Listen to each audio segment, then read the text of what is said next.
मेरा नाम धीरज कुमार है और मैं आपको अपने YouTube चैनल साइंस C2 में स्वागत करता हूँ। देखिए, आज क्लास 10th का त्रिकोणमिति के बारे में पढ़ेंगे। जो पहला चैप्टर है 8.1 है, तो हम लोग चाहेंगे तो एक साथ पूरा फार्मूला पढ़ सकते हैं, लेकिन हम ऐसा नहीं करेंगे। हम लोग ऐसा करेंगे कि 8.1 जितने फार्मूला पे होगा पहले उसको कंप्लीट कर लेंगे। देखिए 8.1 का फार्मूला है जो इसके बेसिस पे पूरा सवाल उड़ेगा। हम लोग बस ये पढ़ना है पाइथागोरस प्रमेय। क्या नाम है इसका? पाइथागोरस।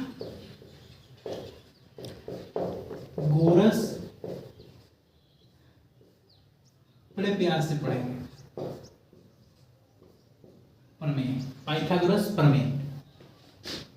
देखिए ए बी सी, ये आपका 90 डिग्री होता है। हमेशा 90 डिग्री पे पाइथागोरस बनता है। और जो कोण के सामने होता है इसको क्या कहते हैं हम लोग? कर्ण कहते हैं। क्या कहते हैं? कर्ण। आइए यहाँ पर ये जो उसके ऊपर, जिससे मान लीजिए कि यहाँ पर हम लोग है, यहाँ पर जमीन है, तो जमीन जो है और उस पर एक सीढ़ी है, तो जो जमीन है वो आधार होगा क्योंकि उस पर सीढ़ी टिकी हुई है, और उस पर जो ऐसे खड़ा है वो लंब होगा। हम लोग जब चढ़ेंगे सीढ़ी पे, ऐसे लोहा वाला सीढ़ी है, तो इस तरह से झुकेंगे यानी वो कर्ण होगा। ये क्या होगा? आपका लंब, और ये आपका हो जाएगा आधार। हो गया। देखिए, सबसे पहले हम लोग को याद करना पड़ेगा कि कर्ण बड़ा होता है। कर्ण का वर्ग बराबर होता है लंब का वर्ग प्लस आधार का वर्ग। हो गया ये। अब यहाँ पर जब हम केवल कर्ण की बात करेंगे, तो जब यहाँ से स्क्वायर हट जाता है तो इसके अंदर यहाँ पे स्क्वायर हटेगा तो ये अंडर रूट में आ जाता है, यानी लंब का स्क्वायर प्लस आधार का स्क्वायर। ठीक है। दूसरा आता है लंब का स्क्वायर बराबर कर्ण का स्क्वायर माइनस, लंब है तो आधार को घटा देंगे, आधार का स्क्वायर, यानी लंब बराबर कर्ण का स्क्वायर माइनस आधार का स्क्वायर हो गया। अगर तीसरा देखिए, आधार का स्क्वायर बराबर कर्ण का स्क्वायर माइनस लंब का स्क्वायर। तो आधार का स्क्वायर बराबर कर्णी में कर्ण का स्क्वायर माइनस बोलिए लंब का स्क्वायर। इतना हो गया। इतना उतार लीजिए। हो गया। देखिए, इसमें हम लोग पढ़े थे कि जब ये कोण है तो ये लंब होता है, ये आधार होता है और ये कर्ण होता है।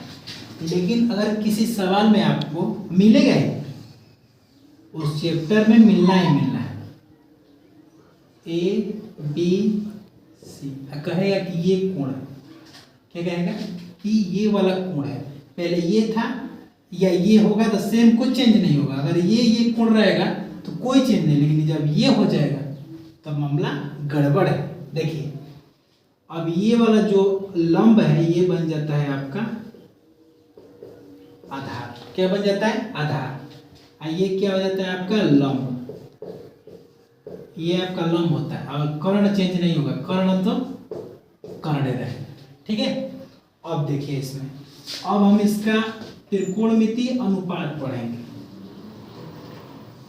क्या पढ़ेंगे? त्रिकोणमितीय अनुपात। इसमें होता है त्रिकोणमितीय अनुपात। जिसमें होता है 6 होता है, साइन, कॉस, टैन, कॉट, सेक और बोलिए आगे कॉसेक। आपने कभी सुना भी होगा। अब देखिए यहाँ पर जरूरी नहीं कि हम बोल सकते हैं कि सर यहाँ पर आप साइन थीटा नहीं लिखे, क्यों लिखे हम? मान लीजिए यहाँ साइन एक्स दे देगा तब क्या, तो इसलिए साइन थीटा कॉस थीटा ऐसा मतलब नहीं, यहाँ पर 100 दे सकता है, वाई भी दे सकता है सवाल के अनुसार। तो देखिए हम लोग फॉर्मूला याद रखना है कि साइन थीटा बराबर, एक यहाँ पर छोटा सा ट्रिक है, ये तो हो गया होगा, ये मिटा दे रहे हैं।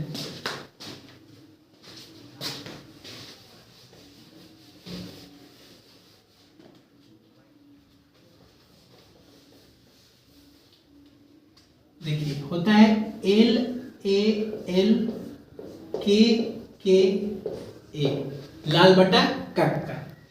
यानी जब हम साइन थीटा निकालेंगे, साइन थीटा बराबर एल का मतलब लंब, के का मतलब कर्ण, यानी लंब बटा कर्ण।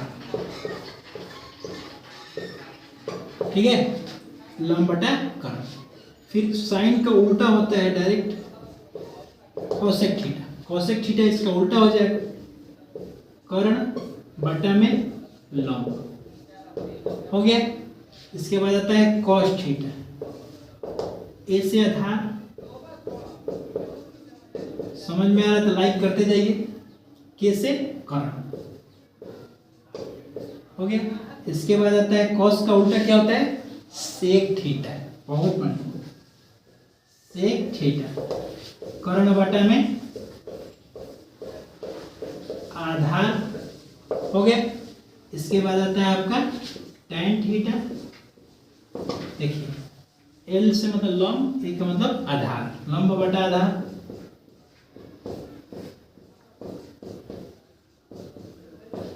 इसके बाद इसका उल्टा क्या होता है, कॉट थीटा, आधार बटा लंब। यदि आपको पसंद आया और समझ में आया तो सब्सक्राइब कर लीजिए, क्योंकि आगे आने वाले वीडियो में मैं 8.1 का त्रिकोणमिति बहुत आसानी तरीके से एकदम कराऊंगा कि आपको समझ में आ जाएगा। और यदि आप सब्सक्राइब कर रहे हैं तो एकदम बेल आइकन को दबा लीजिए ताकि आने वाला नोटिफिकेशन आपको मिल सके।